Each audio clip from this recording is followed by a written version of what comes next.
यदुवंशियों का विनाश महाभारत युद्ध के बाद गांधारी के श्राप और आपसी कलह के कारण हुआ, जब वे प्रभास क्षेत्र में बारूणी मदिरा के नशे में आपस में लड़कर मारे गए और अंततः भगवान कृष्ण भी जरा नामक बहेलिये के बाण से देह त्याग कर इस लीला का अंत कर दिया, जिससे केवल कुछ ही बच पाए। यह सब एक पूर्वनियोजित घटनाक्रम था जिसे श्रीकृष्ण ने स्वीकार किया था। विनाश के मुख्य कारण गांधारी का श्राप। गांधारी कर्स महाभारत युद्ध के बाद कौरवों की माता गांधारी ने श्रीकृष्ण को दोषी ठहराते हुए श्राप दिया कि जिस तरह उनके पुत्रों का नाश हुआ, उसी तरह यदुवंश का भी आपसी कलह से अंत होगा। श्रीकृष्ण ने इस श्राप को स्वीकार कर लिया। ऋषियों का अपमान और श्राप। एक बार कुछ ऋषि विश्वामित्र, दुर्वासा, वशिष्ठ आदि द्वारका आए। यदुवंशी युवकों ने कृष्ण के पुत्र साम को गर्भवती महिला बनाकर उनका उपहास किया। इससे क्रोधित ऋषियों ने श्राप दिया कि साम लोहे की मुसल गदा उत्पन्न करेगा, जिससे यदुवंशियों का आपस में युद्ध होगा और वे मारे जाएंगे।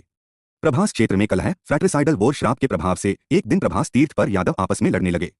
वे मदहोश थे और उन्होंने एक दूसरे पर लाठीडंडों से प्रहार किए, जो लोहे की गदा में बदल गए।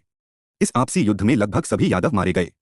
श्रीकृष्ण की देहत्याग। कृष्णास डिपार्चर। बलराम के देह त्याग के बाद श्रीकृष्ण पीपल के वृक्ष के नीचे ध्यान कर रहे थे। तभी जरा नामक एक शिकारी, जो त्रेता में बाली था, ने उनके पैर के तलवे को हिरण समझकर बाण मार दिया। इस बाण से श्रीकृष्ण ने अपनी लीला समाप्त की और वैकुंठ धाम लौट गए। इस प्रकार गांधारी के श्राप, ऋषियों के श्राप और यादवों के मद व अहंकार के कारण यदुवंश का अंत हो गया, जिसमें भगवान श्रीकृष्ण ने भी अपनी लीला समाप्त की।